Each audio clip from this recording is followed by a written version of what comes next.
Welcome, everybody, to another edition of Star Wars CCG Chat. I'm joined by Andy Talaga. Andy, thank you for joining me. Hello. And before I forget, the shameless plug, if you guys like this content, please like and subscribe so we can continue to grow the channel and the interest in this game.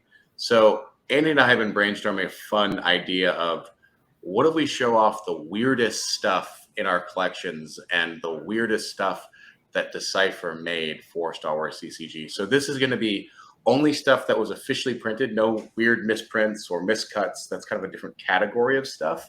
But I'm going to start off with the T-shirts. So I believe Decipher made about 12 of these T-shirts, and this is the first time I've ever actually worn this, and I can tell you it is a heavy cotton. So I also have here a Darth Vader T-shirt. So they made, I believe, 12 kind of the main characters, and I thought this would just be a fun starter. You can kind of find these sometimes online. Andy, do you have any of these, or you have a couple of these? I've got a bunch of them. There were a bunch that were just like given out as regular prize support. There were a few that had been like tournament director only that eventually became just like regular prize support. I think the Tarkin shirt was or something like that. My favorite one was the Darth Vader Dark Lord of the Sith one, just because I really like that card. It's just looks awesome, but also that one was only given out at this, like, it was like a summer circuit that they did for tournaments for Bespin and Beyond in like 1998, I guess, where you could only play with cards from Cloud City, Jabba's Palace, and Special Edition.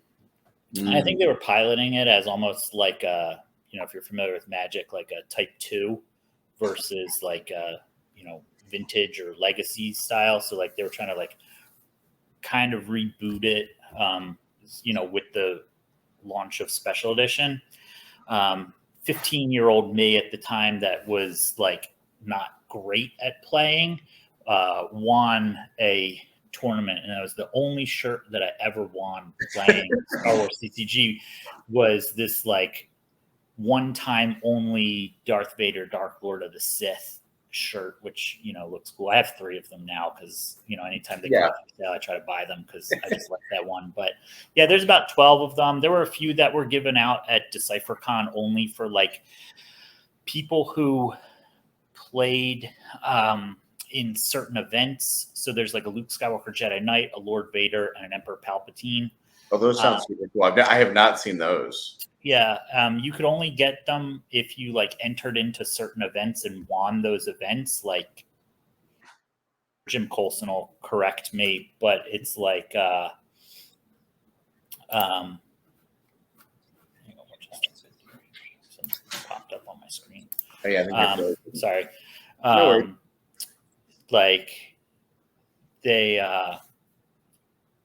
Jim Colson will probably correct me where it's like, oh, you had to be a tournament director or something like that to get them. But there was those, and then the same DecipherCon, you could get like special Young Jedi ones. I don't know that much about Young Jedi, and I think special Star Trek ones at the very last DecipherCon, which is pretty cool. So yeah, I mean the shirts are pretty awesome, I can say that like after wearing this for about 20 minutes, like I'm already gonna get the pit stains.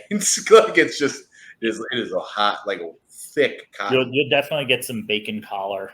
That's definitely coming on this. This was never worn before. I put it on special for this video.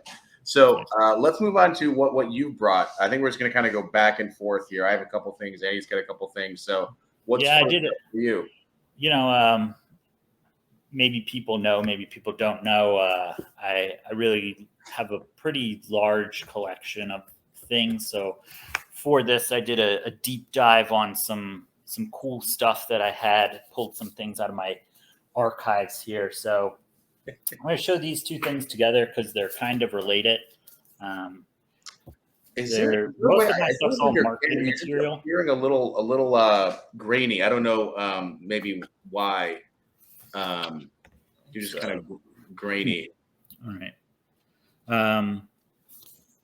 Hopefully that's better. So what these are the Decipher Christmas cards that they put out. Oh, that's super cool. So that would go out to like employees or to like, I guess, fans. Employees and squadron members, people who were probably like really close to the licenses. And this one's probably from 1998, I believe. I mean, there's no copyright lines on this or anything. So, but based on the people who are working on here, because they have a legend of who everybody is on the back. It's probably 1998, maybe 1999. Let's see here. You got Warren Holland right there at the front with his tie over his shoulder. Mine's signed by a couple of people. So I got like Chuck Collenbach, who was, a play tester designer. I got Jerry Darcy, who was also a tester designer. He recently did a couple of podcasts with Kendall Hallman, which, if you got time, you should check them out. They're really interesting. But basically, this is the entire Decipher staff. So let's see here at this mustache. That's Rob Burns. So he posts on the Facebook group a lot. He did a lot of the CG and art production for all the images that you see. He's pretty much responsible for the look of the cards, and Decipher made really great looking cards. So that's that. But this one is really unique because here it's like Southpaw, where it says Jerry Darcy. Jerry Darcy is actually this guy he's holding up a bunch of cards in front of his face. It looks like it's over this guy who's sitting down. But this guy who's sitting down is everybody's favorite Decipher employee. He's public enemy number 1. If you have anything to do with Decipher, that's Rick Edelman. Oh, yes. And for those of you who don't know who Rick Edelman is, that's Warren Holland's brother-in-law who embezzled millions of dollars from the company and caused the company to go out of business. So it's the only picture of Rick Edelman that I have here. This one is the Christmas card from 1997. It says, "On the 12th night of Christmas, Decipher gave to me," and it folds out to a little Christmas tree. You can get a nostalgic. You can get a Betazoid gift box and a draft tree, 2 Tanika sisters, and 3 French tents, Q's tent, 4 calling bogwings, 5 Vulcan rings, 6 Jawa siestas, 7 Borgs a swarming, 8 Luke's blue milking, 9 orbs of prophecy, 10 banthas marching. We got 11 Cochrane's dancing to the Ooby Dooby, and 12 Lords a leaping, some focused attacks. So for me, I have next on my show and tell the 3 mail-in items, which are just so random. So you have the not oversized, but like mid-sized Leia, right? Which came, I believe, with Scry. Yeah. Then you have the Boba Fett sticker. So this was actually a sticker. It's the only sticker of a character I believe they made. Also a mail-in, came in with Inquest, I believe. So these are all these great like old school publications. And then this miniature card, the Hero of the Dune Sea. So none of these are particularly, they were printed by the hundreds of thousands, but so few of them have like survived to this point because it's been 25 years. Right. So that's my next item, which, after the Christmas cards just feels so much less interesting. I will say, I think the hardest thing to collect has also been these large top loaders. Yeah. They're kind of hard to find. Large top loaders are difficult to find. That's for sure. So we're going to, I guess, talk about oversized cards. I'm going to show you my oversized card and top loader here. This is about to be like a scene from Crocodile Dundee when it's like, this is a knife. Like this is not a knife. This is a like 2 foot by 2 foot giant collision. Also in a massive like 3 by 5 foot poster top loader here. So is that actually card stock it's on, or is it vinyl? Oh, interesting. And then on the back, if I can show you, it has Velcro tabs on it. Because at Decipher's, when they would do convention series, they would, they'd be at a booth at Gen Con or Origins or Gamma Trade Show or something. They'd be at a booth and they'd have a Velcro wall behind them. And so they could post up these like images of their cards. So that one. I'll show you a couple of other really quick Velcro ones. So I've got an oversized Chewbacca. As you can see, it's bigger than my head. And then the actual That's a great logo. one. You could just stick it like Velcro on the back. So Decipher would put those up on this Velcro wall that they would use. And they have them for all sorts of games. I think when you interviewed Jim Colson, he showed you a couple that he had. That Chewbacca, actually, the Chewbacca in the Star Wars image came from Jim Colson. So they would put them up and use it as like eyepieces for people walking past in a giant crowded convention hall. Yeah, no, I mean that's really cool, and it's fun that survived. On the note of kind of stickers, I brought, this is probably the most random thing in my collection. This is a sticker that stores would get to put in the window. The Star Wars CCG sold here. So this was sort of an accidental thing that I just found one day. A guy had a couple of these left, but I think there's not many, because I think, frankly, why would you keep this sticker for 20 years? So this is my sort of wall dressing and a very random thing that to kind of find floating around. Sure. Back to you, Andy. I feel like your stuff was like this magnitude more interesting than my stickers. So we were talking about convention pieces just then. So this is a little pamphlet, Experience the Force. It's a couple card images, Luke's land speeder and a stormtrooper on the back. And basically, I don't know if it'll come up very well. Now this camera is not very good. On the back, it says first release December 1995. So my understanding is these were put out in the summer of 1995, before the game officially launched as a marketing material. And on the inside, it talks all about, the game, how it's designed, the overall gist of what it's going to be, and talks about like launching Premiere with 324 cards. So this is a pre-release, piece of marketing material, which is pretty neat to have. You remind me, 324. Do we know why that's the number of cards really? Because I think a lot of these big initial sets have 324. Is there something special about that number, or is it just it comes up? Just comes up. I'm trying to think, because it'd be 161 cards per side. I don't know if there's like some math with because I think the uncut sheets are 11 by 11, which is only like 130 cards or something like that. I don't know exactly. That's a good question for Jim Colson next time you interview him. Sounds good. So next on my list, I want to get these framed and hang these, but posters. So they made 9 posters from the first 9 sets, and I'm taking the Endor one. I'll take the DS2 one, because I think these just look so gorgeous, right? Especially if they're in nice condition.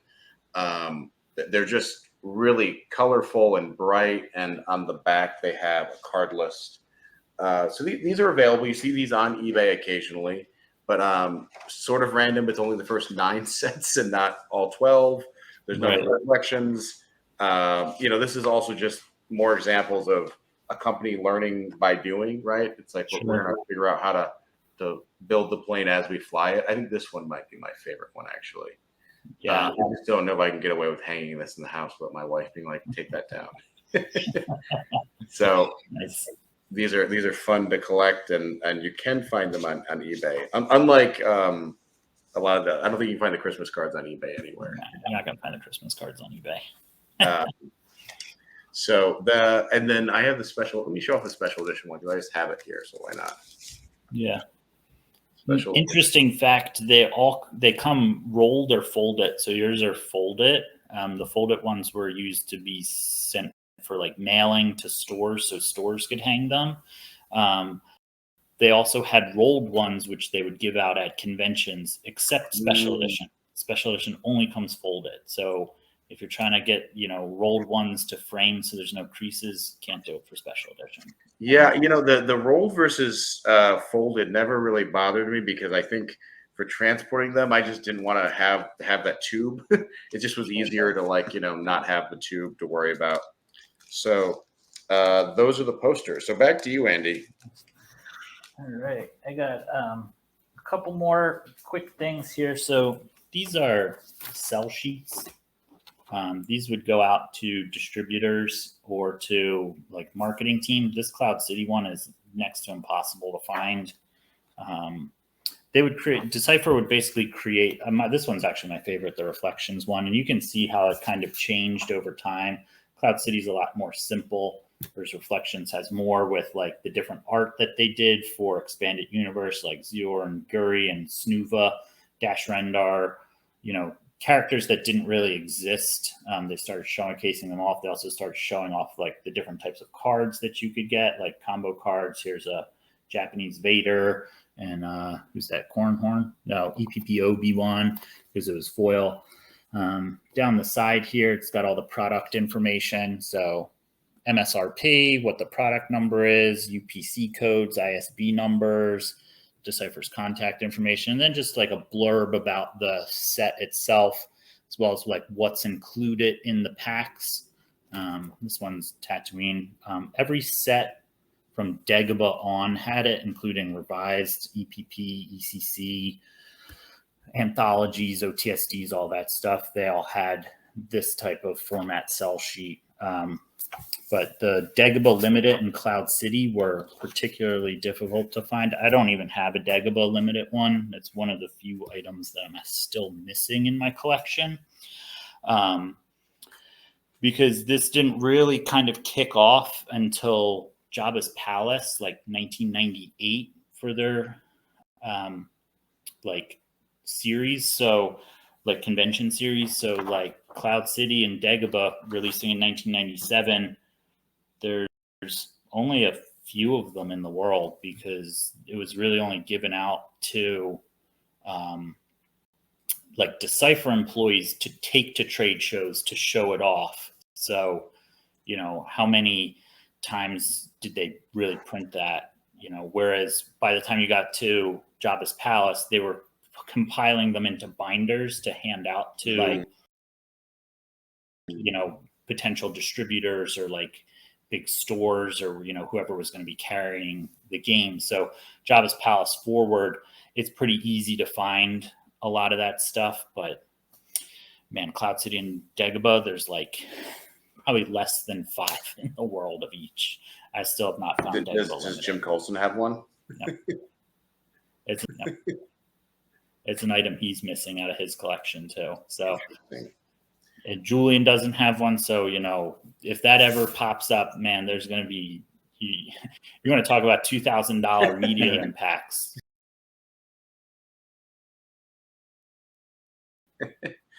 All right. So my next item, and this is actually the last thing that I have, is probably one of the most mysterious items, I think, in the game as far as the lore around it and what exactly it is. So this is an executive gift set. And my understanding is that these were given out at a Christmas party, I believe like 98. And it contains a complete like printing of Premiere. And I think even like George Lucas, I think, got one of these, right? But it was like a gift, and most of them did not stay sealed. I think there's like some level of controversy whether they were ever sealed and if this has been resealed or not. This does not actually belong to me. This belongs to a friend. But it's a pretty cool but nondescript box. And they go for a very tidy sum on eBay for a kind of mysterious product. Andy, what are your kind of thoughts on this? Yeah, so I have one that's opened. I don't have a sealed one. My understanding is they were never sealed. And then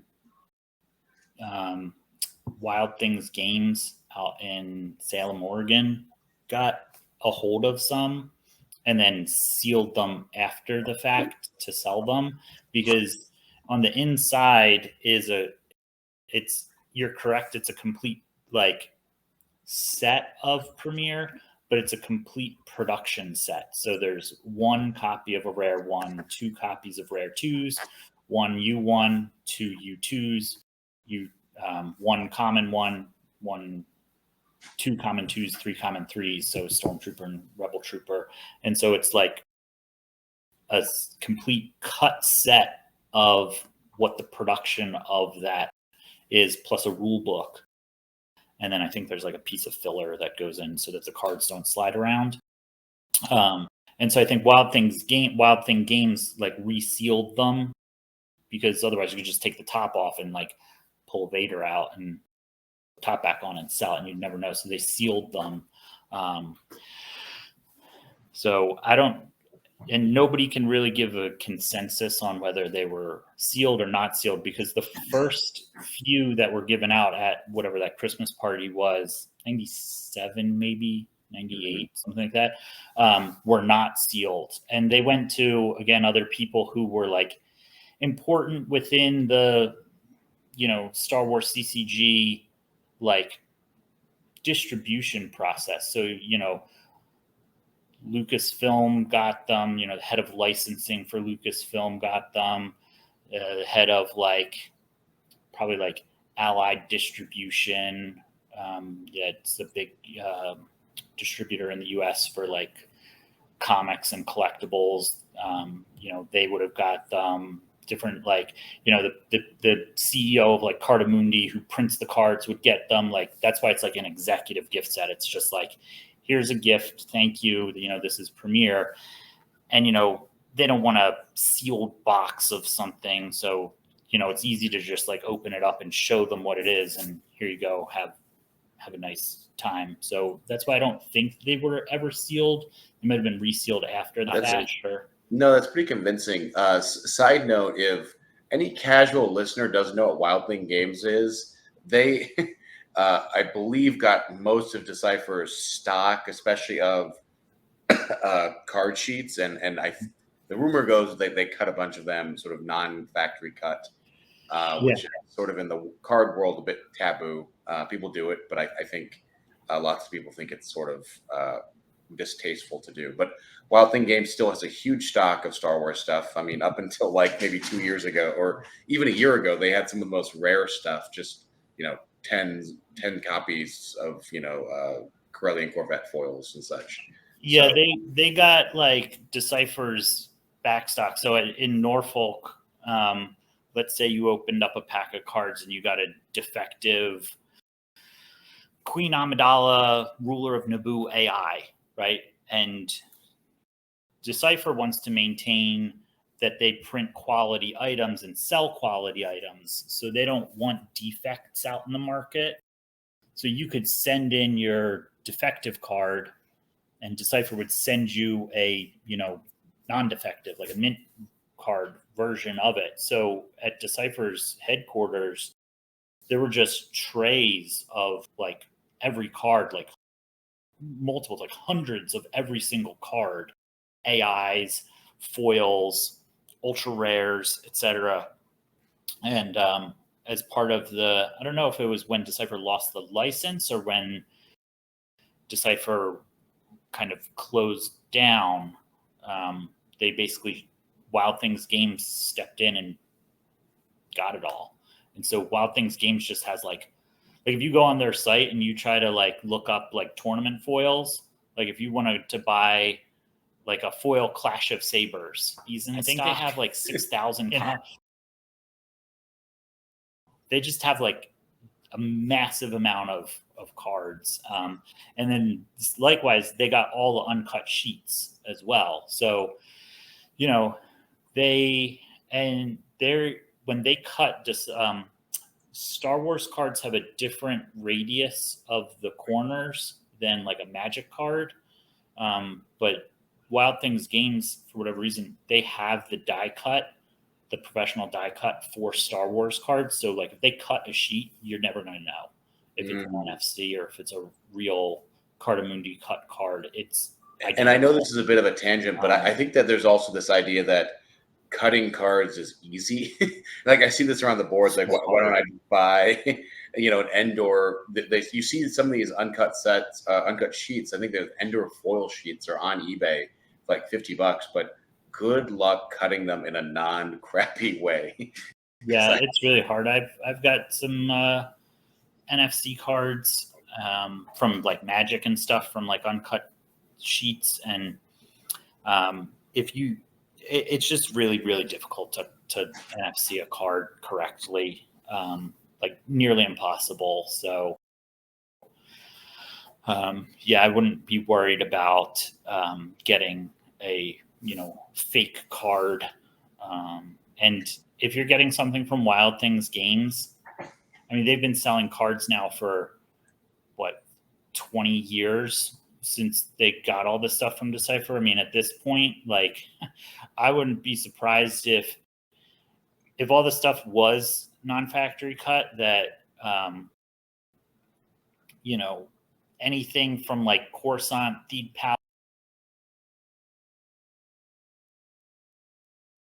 Palace, Reflections 3, all the stuff that they had, probably a ton of that is NFC. Like, you can still play with it in a tournament. Like, nobody's gonna like call you out on it, and it'd be like next to impossible. And for all intents and purposes, they're real cards. Yeah, absolutely. And I think the other thing that's interesting, this is a bit maybe about like the demand for this game, and I know COVID has caused a lot of people to go back to their creature comforts and this nostalgia wave, but I think Wild Thing Games is sold out of the super rare and sort of sexy sought after cards. So the well is kind of dry on places that were staples for 20 years, right? Sure. Because I think for 20 to 25 years, Wild Thing Games just had everything. You wanted to buy an Imperial class starter store, they had it, right? And so the well is dry, and there is definitely demand for these cards, and sort of a shortage of places to find them. So it's kind of an interesting time to be in the hobby right now, where there's truly no more of these. Wild Thing Games is a big one. The other big one, what is the Hills Wholesale, or Hills Wholesale rather, which I think had just endless sealed product. And that's, I think, long gone at this point. But it's sort of a fun time if you're actually a collector and you like to find the treasure hunt is the luring part of this. That's fun for me. For sure. Right. Yeah. If a master set was just available for $10, I don't even know if I'd want it, because it's too easy. Right. And sort of the meditative. I'd probably buy it for $10, but yeah. I mean, I guess if there was 100,000 of them or something. Yeah. No. Anyways, back to you, Andy. So I'm done with my stuff. So I got 2 things left and a surprise. So I guess like 3 things left. So I'll go through them pretty quick. This one's got a story. This one came with my Collision. It's also in a gigantic top loader, but it's tiny compared to it. These are the 4 locations from A New Hope. They came from the same person who Julian, Jim Colson, and I all went in on a deal with. This is a former vice president of marketing for Decipher. What that sheet is if you took a Star Wars card, we'll use this white border Grand Moff Tarkin. The card itself is 2 pieces of cardboard combined. So there's a back and a front, and they're sandwiched together, and it's held together by blue glue. So they're called blue core cards. So if you took like a common card and you ripped it so that you could like rip it in half, you could see the blue glue that holds the card together. What that sheet is it's half of a card. It's basically a proof sheet for the card. So Decipher would send Cardamundi a master file of all the card images, right? And then Cardamundi, rather than use real card stock, they would assemble all of the cards onto this. It feels like a playing card, like an ace, king, queen, jack type card. So kind of It's almost like it's like a mix between like a plastic and a vinyl, but it's only half of a sheet, so it's like really thin. And what they would do is they would print all of the cards and they'd group them by type, or however you had them broken out in your file that you sent them. And then they would mail those back to you, because again, this is the mid 90s. There's really not like internet that they could just like send you a PDF of what it would look like. So they would then print these out onto this type of paper, mail them back to Decipher in Norfolk, and then Decipher would sit there and they would like make corrections, and they'd put a post-it note on a card if there needed to be a correction made, or a color shift, or this should be something like, and then that would get mailed back to it'd take like weeks to do, to be honest with you. And so what that sheet is I guess, well, it's not the alpha sheet so of A New Hope. The alpha sheet exists so in the collecting resources on the PC's website, which if anybody who's watching this, if they're watching when I'm talking, they're probably interested in collecting, because that's what I do.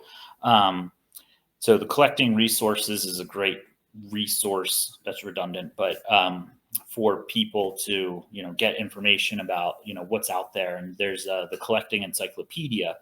Well, the current collecting encyclopedia that Kevin Wilson put together was from like December of 2020.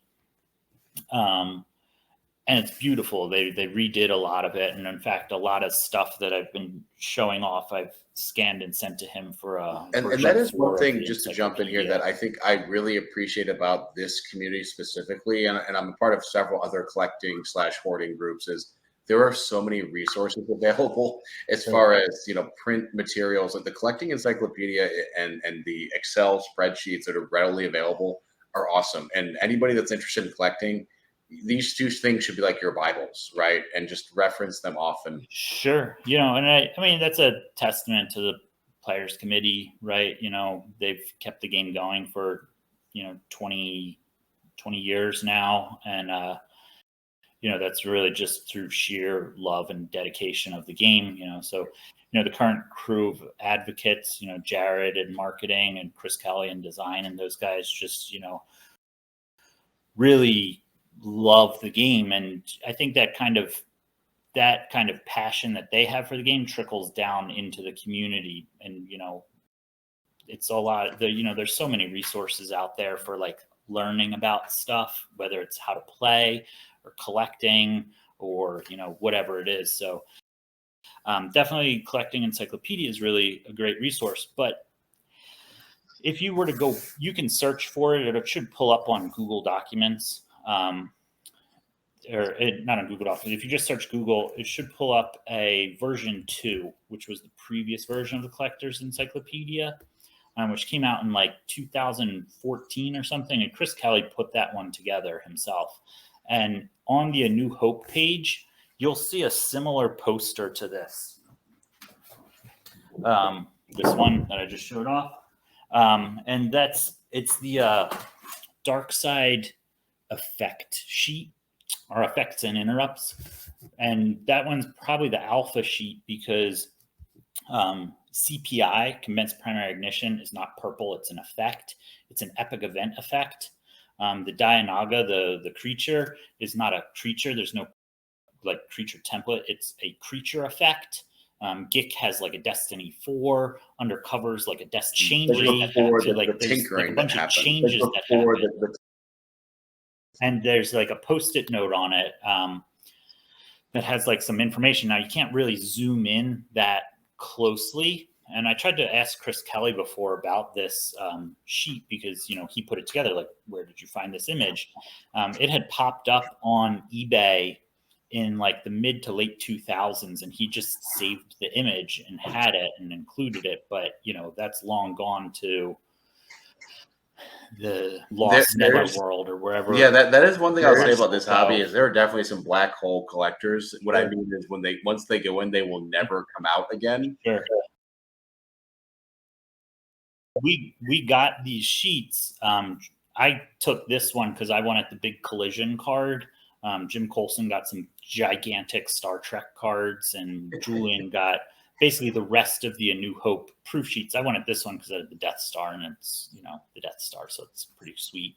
But he got all the rest. But when you look at the effects and interrupts, Commence Primary Ignition and Dianaga are, purple and gray, and they look as they are. And when you read all of the cards, every card is the exact game text of what was eventually printed from the sheets we got. So these are probably like beta or gamma proof sheets before Cardamundi actually printed them on cardstock.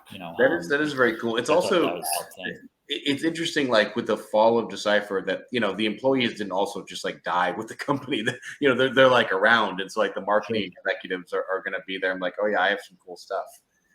And so that's sort of like just a fun reminder that like this stuff is out there. Some really rare and interesting gems. It just takes a little bit of legwork, I think. All right, so final two items or final item? Two items. One, this one's technically not official. It's was printed by a company called Modern Graphics. But what this is Die Spiegler, and I can't speak German. This is a German rule book. Everything on the inside is German. So in 1998, I think on a previous video that we talked about German release. So go check out Matt's history of videos and past videos that I've been on. You can learn all about German Star Wars CCG. But this was printed through a company, so it's not really official, although they did put the camera quality is just it's just not quite there. Yeah, they put Decipher's logos on this all over the place, but basically what it is on the 2-player set, when it was released in Germany, they would include a copy of this with it, so that you could, if you couldn't read English, because the 2-player sets were the Waddingtons one from the UK that were released in Germany. So if you couldn't read English, you could get a German rule book, although it'd be pretty hard to play the game if you couldn't speak English. Yeah. German parts. But, they were preparing for the German release of Star Wars CCG. And so they were getting people, accustomed to how to play the game through, things like this. So it's from a company called Modern Graphics, which printed these out. There's a PDF version of it that you can print out, but there's also a PDF version of the 2-player set in Spanish as well. But this one was like officially printed by Modern Graphics. I will have you know, Andy, that I also have one of those coming someday. Right. I'm going to share with the group because I think if anyone's still here, they will enjoy this story. So I bought one of those from a guy in Germany, and the guy in Germany was, shipped it to the U.S. Only he combined shipping, and this was a little suspicious when I did this, but I figured, whatever. I just want this very hard to find item, and it turns out he just shipped it with an eBay order. Because he also sells antique Viking helmets. So at this very moment, I am waiting for the guy on eBay who bought a Viking helmet from a German guy who also got my rule manual, the German rule manual, to ship me this rule manual. And I think I got it figured out today, but it's just been like an ongoing weird saga for 2 months of trying to get that rule manual. But frankly, it's going to have a nice story behind it. But when I found out that the guy also sells antique Viking helmets, I was just like, what is this? That's a pretty crazy story. It's going to have a really nice, when stuff is here, it's going to be great. But right now, I just was texting with him about it, and I think I got it resolved. But hopefully we'll be here in the next week or week and a half. Well, hey, you know, that's one story you'll probably remember for the rest of your life. Right, and now I also learned your unofficial German rule book was shipped with a Viking helmet. I also learned a little bit about the Viking helmet market, right? Which is always good to know. Turns out they're expensive. Yeah, because it sat in customs for like 8 weeks. And I was like, that's unusual. Like I know customs is slow, and then I realized, of course, it sat in customs for 8 weeks because it was literally with like a 30-pound, you know, in antiquities. Right. Piece of art that's going to a museum, right? Or like some guy's house in Tennessee, right? That's where it was sent. Sure. Exactly.